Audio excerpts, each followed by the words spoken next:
오늘 저희 함께 보실 말씀은요, 예레미야 애가의 말씀입니다. 저희가 매일 성경으로 이렇게 공동체가 큐티를 하고 있는데요, 잠깐 2주 동안 이렇게 한눈 팔다가 다시 잠깐 돌아왔는데요, 이번 주 중에 묵상했던 말씀입니다. 예레미야 애가 3장 22절에서 23절 짧은 두 구절이니까요, 저랑 같이 한 목소리로 두 구절을 읽으시면 좋을 것 같습니다. 예레미야 애가 3장 22절부터 23절까지 저희 한 목소리로 같이 읽도록 하겠습니다. 시작! 여호와의 인자와 긍휼이 무궁하심으로 우리가 진멸되지 아니함이니이다. 이것들이 아침마다 새로우니 주의 성실하심이 크시도소이다. 아멘. 제가 오늘 설교 제목을요, 올드 패션으로 한번 준비해봤는데요, 혹시 이 문구가 어디에서 오신지 아시는 분 있으신가요? 오신지? 어디에서 아는? 싸이월드? 민준이는 혹시 싸이월드 알아? 하리 다음으로 어린 사람이 민준인 것 같은데. Do you know 싸이월드? 들어보긴 했어? 역사 속에서. 하준이는 아나? 싸이월드? 몰라요? 이든이는 알아? 이래는 알겠지? 들어봤어? 진유리는 혹시 싸이월드 들어봤어? 도토리? 몰라? 오케이. 싸이월드라고 아마 이제 이래보다 나이가 많은 사람들은 다 경험해봤을 싸이월드라는 게 있는데요, 요즘에 우리가 약간 틱톡, 인스타그램, 페이스북도 너네는 안 하겠지? 이런 것들을 하는 것처럼 옛날에 우리 때에는 항상 인기를 끌었던 싸이월드에서 난 가끔 눈물을 흘린다 짤이 있었습니다. 요런 짤인데요, 혹시 기억나시나요? 채연이라는 가수가 있었어요. 혹시 또 모르겠지? 이래 채연이라는 누님, 몰라? 오케이, 채령 아니라 채연. 채연이라는 옛날에 가수가 있었는데요, 이게 싸이월드에 항상 대문글이라고, 뭐라고 설명해야 될지 모르겠네. 인스타그램에 스토리 올리듯이 싸이월드에 이렇게 상태 메시지 막 상태글을 올렸는데, 난 가끔 눈물을 흘린다 이렇게 해서, 예전에 언니, 오빠, 삼촌, 할머니, 할아버지 때에는 이런 게 유행을 했었어요. 그래서 난 가끔 눈물을 흘린다 라는 제목인데요, 이 말씀을 좀 인트로 하면서 여러분들께 질문을 한번 드려보고 싶어요. 최근에 여러분들께서 눈물을 흘리셨던 적이 언제이신가요? 최근에 여러분들이 눈물을 흘리셨을 때 혹시 기억나시나요? 언제가 마지막으로 눈물을 흘리셨나요? 어제? 원식이 어제?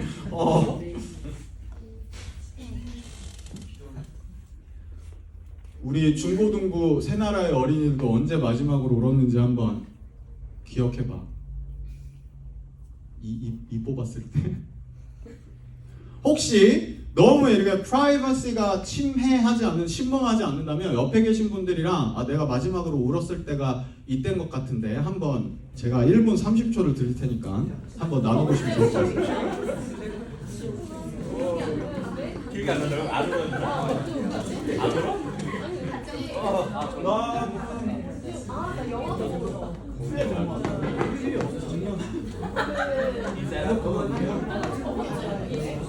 예배세랑?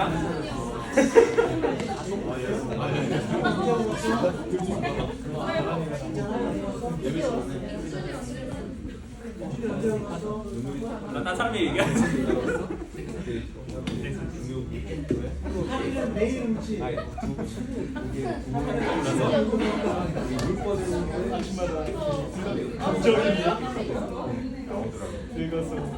언제 울었어? 와이파이 부터 울었어?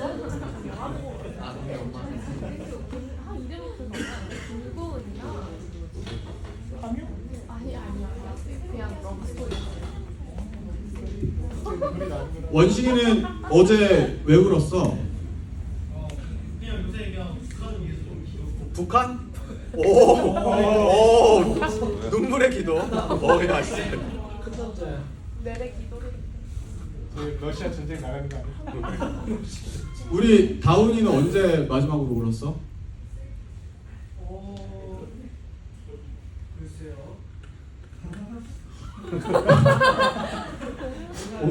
오케이. 민준이는 언제 마지막으로 울었어?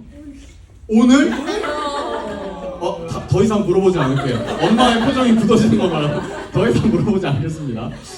제가 왜 여러분들께 이런 질문을 했냐면요. 오늘 저희가 함께 나눌 말씀이요. 예레미야 애가라는 성경입니다. 총 5장으로 구성되어 있고요. 저희가 매일 성경 본문에 따라서 한 주, 두 주, 한 주 반 요 정도 묵상을 하고 있는데 이 예레미야라는 선지자가요. 눈물의 선지자로 유명해요.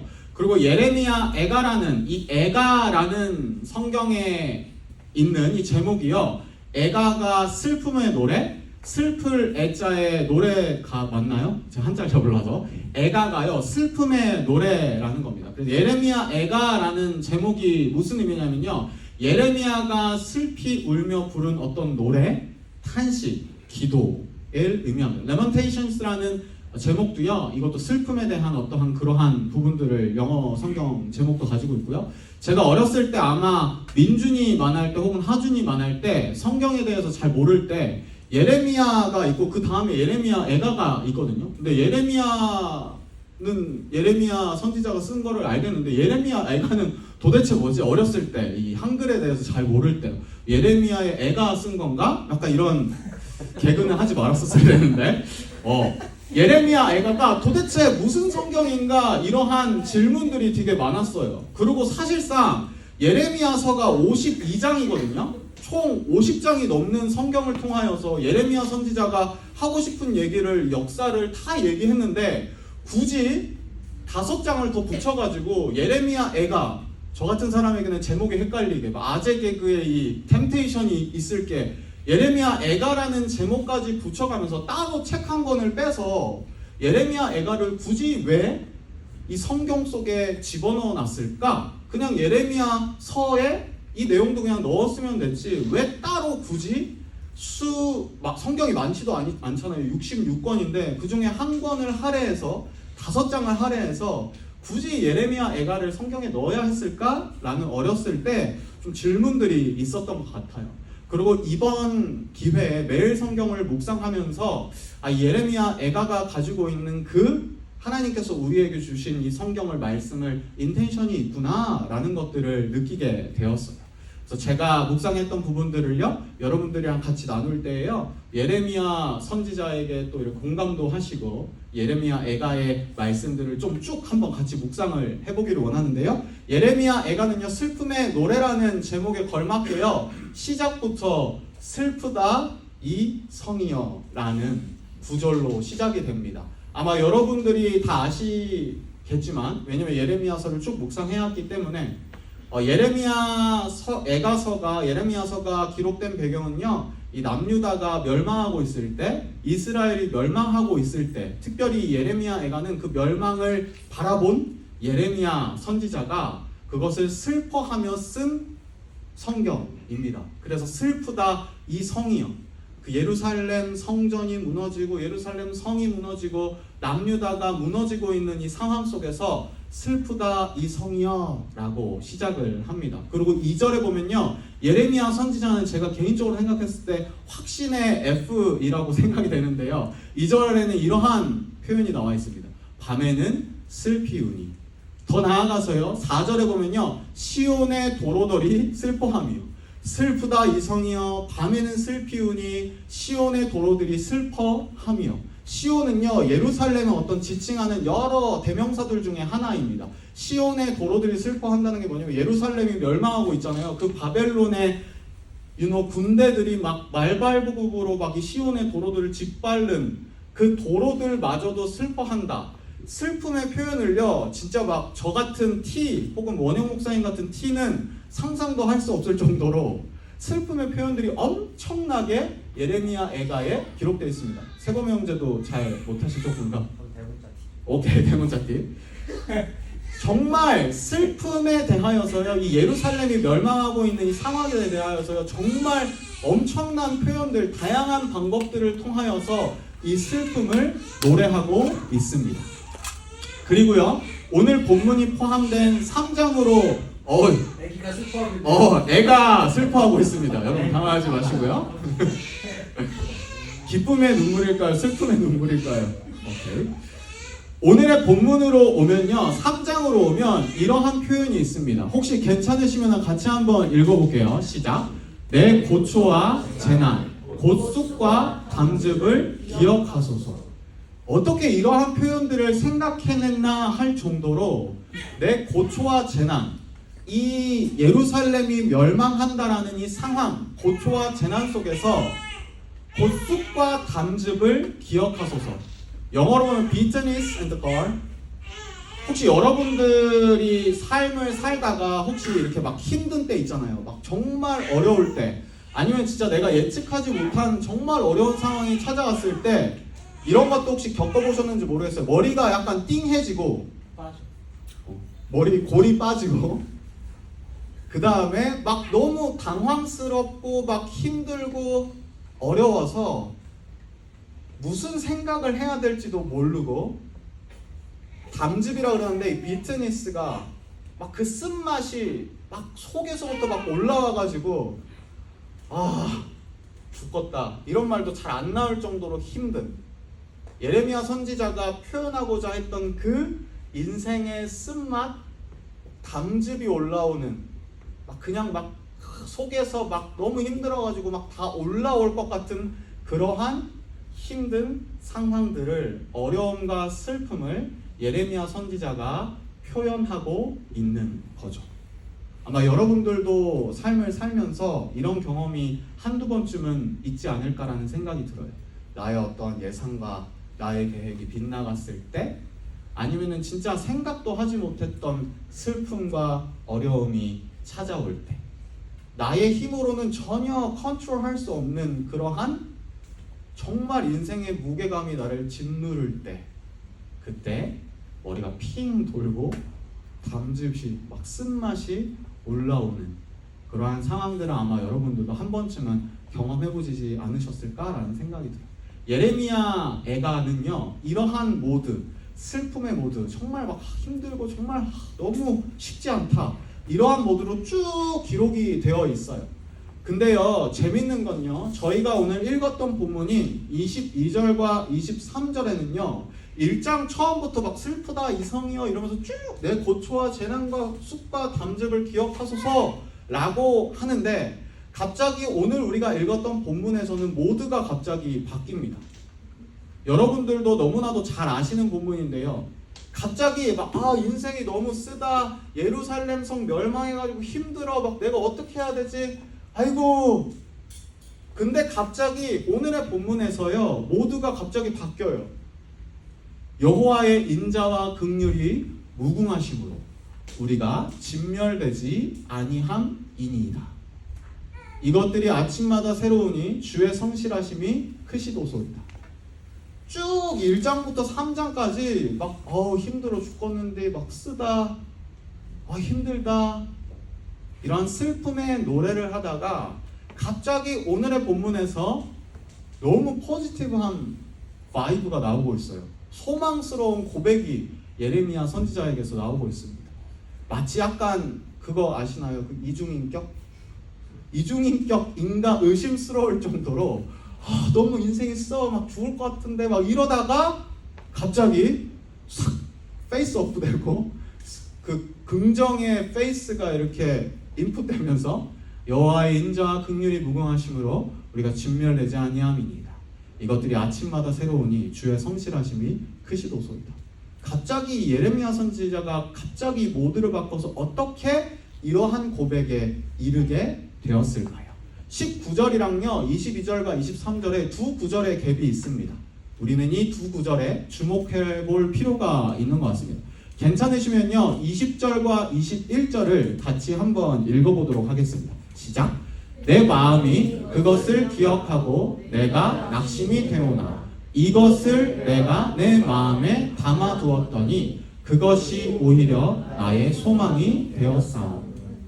중간에 제가 보라색으로 언더라이닝 한 게 이것을 내가 내 마음에 담아두었더니, 이것은요 예루살렘이 멸망했다는 사실, 그러므로 그에게 찾아온 슬픔을 의미합니다.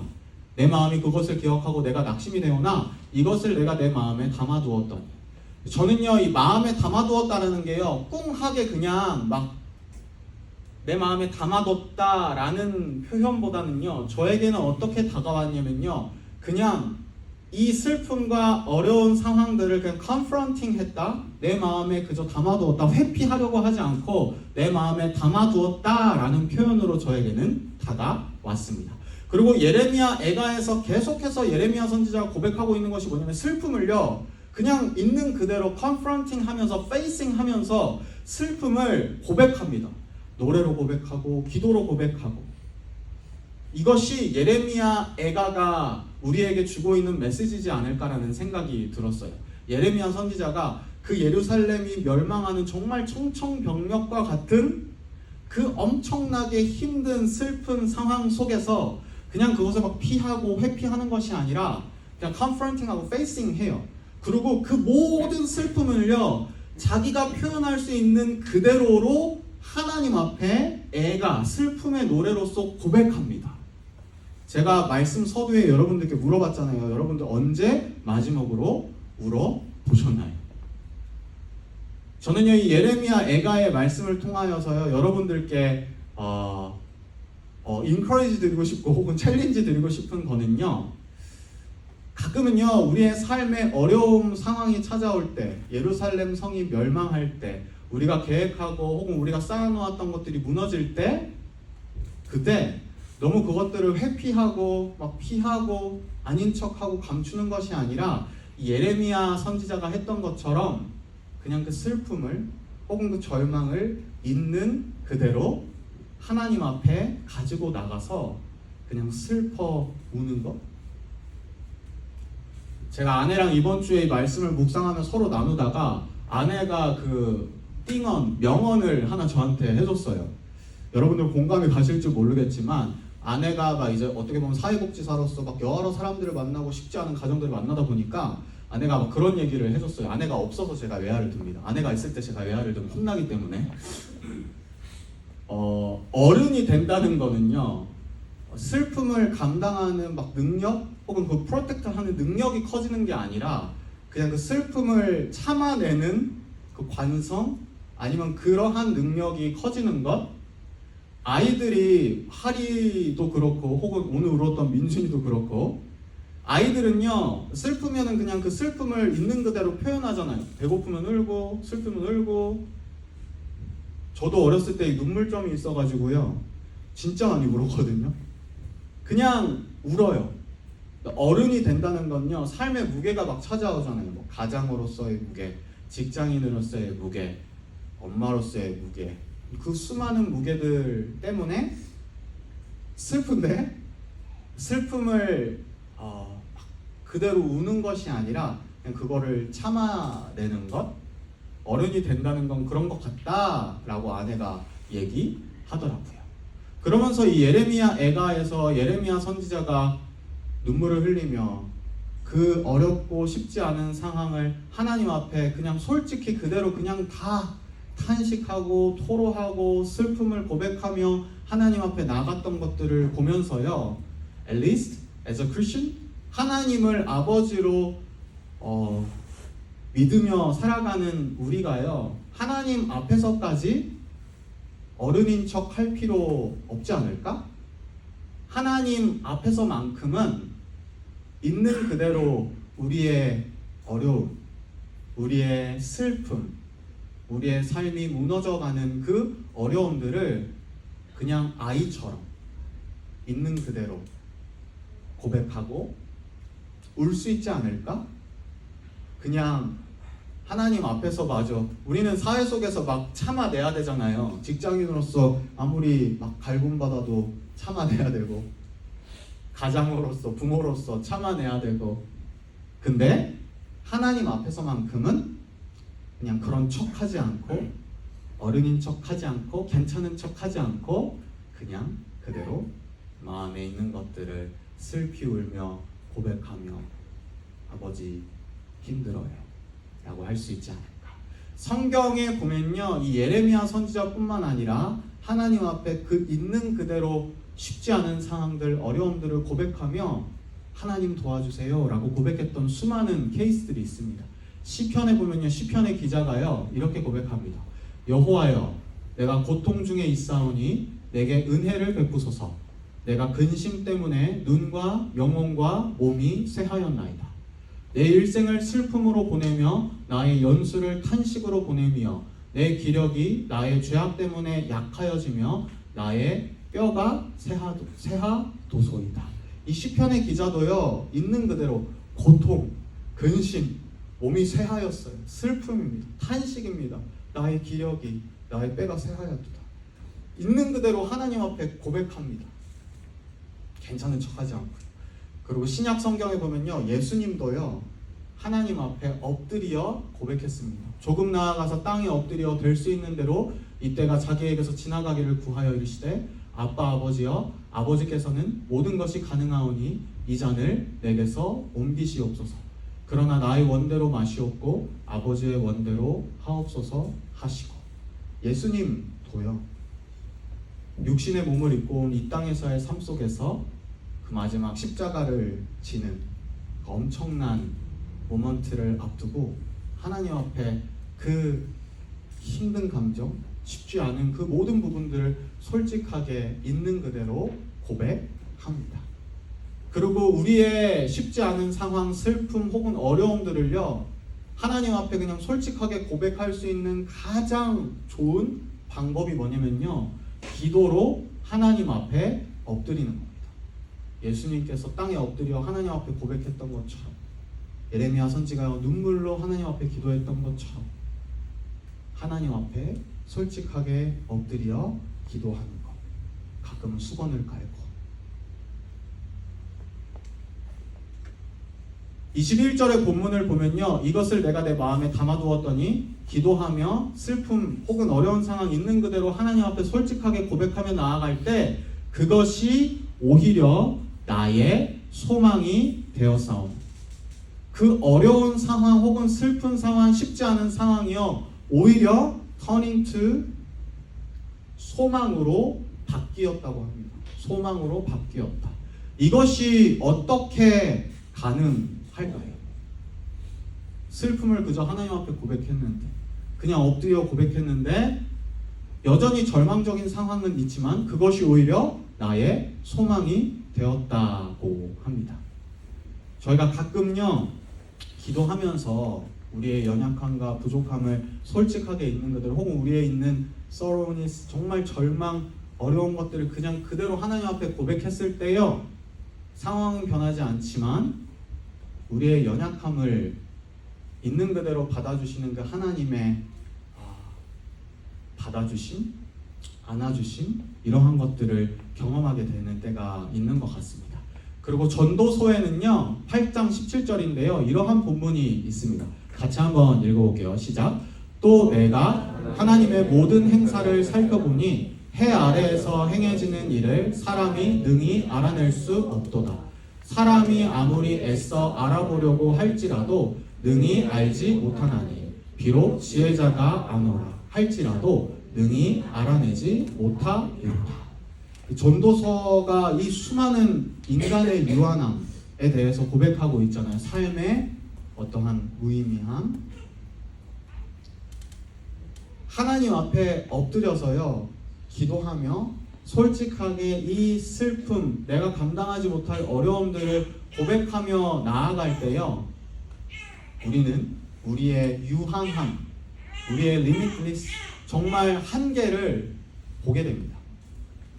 그러면서 우리의 한계를 보게 될 때요 동시에 찾아오는 것이 무엇이냐면요 하나님의 무한하심, 하나님의 위대하심을 비로소 그때에 우리는 동시에 고백할 수 있게 됩니다.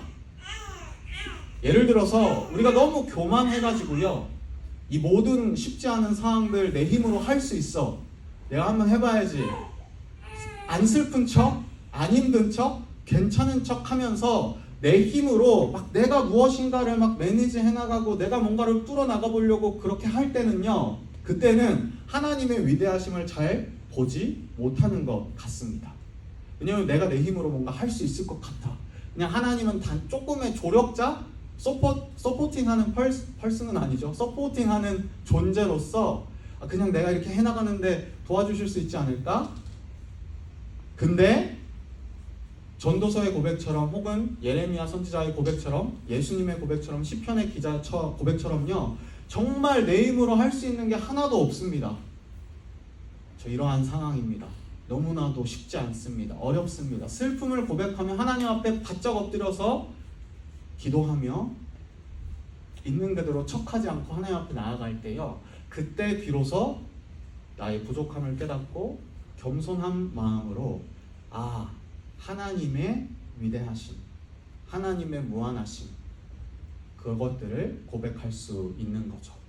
예레미야 선지자가요, 이 3장 22절부터 23절까지 여호와의 인자와 긍휼이 무궁하심으로 우리가 진멸되지 아니함이니이다. 이것들이 아침마다 새로우니 주의 성실하심이 크시도소이다. 이렇게 고백한 건요, 갑자기 이중인격이어가지고 막 조울증이어가지고 막 슬펐다가 갑자기 기뻐진 것이 아니라요, 극도의 슬픔. 와, 이스라엘이 멸망했다니. 내가 할 수 있는 건 하나도 없구나. 소망이 없구나. 정말 슬프네. 그것들을 컨프런팅하고 하나님 앞에서 기도하며 엎드렸을 때에 비로소 정말 그 낮은 자리로 갔을 때에, 나의 할 수 없음을 고백했을 때에 비로소 그 하나님의 위대하심과 그 하나님의 인자와 긍휼이 무궁하심이 예레미야 선지자에게 찾아왔던 것이죠. 이 고백은요, 단지 잠깐 슬펐는데 기뻤다 이 정도의 어떤 터닝이 아니라요, 정말 밑바닥까지 슬픔에 가득 찬 그 예레미야 선지자가 내 힘으로 아무것도 할 수 없을 때 그것을 깨닫고 하나님만이 우리의 소망이시구나.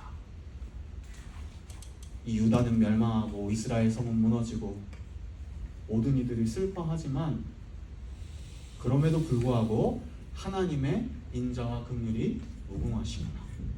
그래서 우리는 멸망했지만 질면되지 아니하며, 그리고 그 하나님의 무궁하심, 무한하심, 그 하나님의 위대하심은 아침마다 새롭다. 그래서 주의 성실하심이 크다 라고 예레미야 선지자가 고백할 수 있었던 거죠. 아마 여러분들도 묵상하면서 느끼시는지는 모르겠지만 1장과 2장과 3장이 본문에 이르기까지는요, 슬픔 오브 슬픔입니다. 슬퍼입니다. 근데 이 예레미야 선지자가 이 고백을 한 뒤에는요, 물론 4장과 5장에도 여전히 슬픔 모드예요. 슬픔이 있지만 그 슬픔 속에 소망이 보입니다. 슬픔 속에 하나님을 찾습니다. 절망 속에 하나님을 찾고 소망합니다. 여전히 슬픈 바이브가 있지만 우리의 삶에도 마찬가지인 것 같습니다.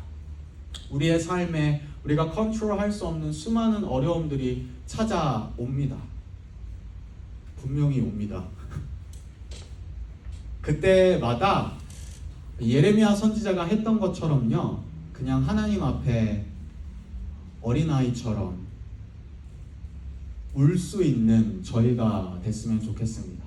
그냥 아닌 척하면서, 괜찮은 척하면서 하나님 앞에서까지도 가면을 쓰고 괜찮은 척, 안 슬픈 척, 안 힘든 척 하는 것이 아니라요, 하나님한테만큼은 그냥 있는 모습 그대로 우리의 슬픔과 어려움과 절망을 가지고 나아가서 엎드려서 기도, 찬양으로, 예배로 그 하나님 앞에서 그냥 있는 그대로를 고백하는 거죠.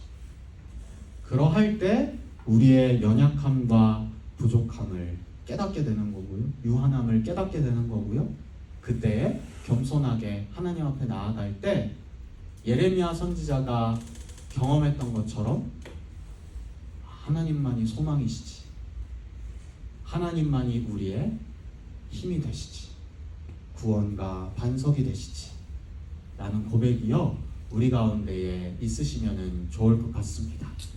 그래서 이 교회 공동체이잖아요. 저희는요, 한국 사람들은 약간 좀 체면 문화가 있는 것 같아요. 민준이 고개를 끄덕여줬어요. 체면 문화가 뭐냐면요, 약간 아닌 척하는, 안 괜찮은데 괜찮은 척하고 슬픈데 안 슬픈 척하는, 그리고 그 컬처가요, 교회까지 들어와 있는 것 같아요. 교회에 와서요, 이 church community 믿는 사람들끼리 모임인데요, 이렇게 서로 잘 지내지? 잘 지내. 교회에서마저도 혹은 예배드리는 이 순간마저도 우리는 그냥 괜찮은 척, 안 슬픈 척. 근데요, 적어도 이 church community, 하나님을 아버지로 모시는 우리 믿는 자들의 모임 속에서는요, 안 괜찮아도 될 것 같아요. 슬프면 슬픈 눈물을 흘려도 괜찮으실 것 같고요. 적어도 예배 시간에 하나님 앞에 우리가 컨프런팅하는 이 시간에요, 그냥 우리의 어려움을 솔직하게 하나님 앞에 고백하며 기도하며 그 하나님의 도우심을 구하며 우리가 이 예배 자리 가운데에 하나님과 커넥팅 되어지는 시간이 되면 좋을 것 같습니다. 물론 저부터 실천해야겠죠. 제가 이런 사람이어서요. 주중에요, 제가 또 엄청 열심히 들은 찬양은 아닌데 약간 찬양급의 노래가 있는데, 혹시 마지막으로 제가 이 노래 가사가요 너무 많이 와닿아서요 여러분들과 나누고요 말씀을 마무리하려고 합니다. 예배 시간에 세상 노래를 쉐어해서 죄송하긴 하지만요, 혹시 이 노래를 아시나요? 노라조 형님들의 형이라는 곡입니다. 제 유튜브에 아마 제 아내 때문인 것 같은데 계속 떠요. 최근에는 또 이보람이라는 가수도 약간 커버링을 했었고요. 또 누구였지? 서문탁 형님, 누님이 아니라 형님도 커버링을 했는데, 이 형의 가사가요, 형이 지친 동생한테 불러주는 노래인데 후렴에 이러한 가사가 있어요. 제가 불러보고 싶은데 이게 너무 높아요. 노라조 형님들이 너무 높게 불러서. 후렴에 이런 가사가 있습니다. 더 울어라 젊은 인생아, 저도 괜찮아, 넘어지면 어때, 살다 보면 살아가다 보면 웃고 떠들며 이날을 넌 추억할 테니. 더 울어라. 하나님 앞에서 될 수 있으면 많이 우셔도 좋을 것 같아요.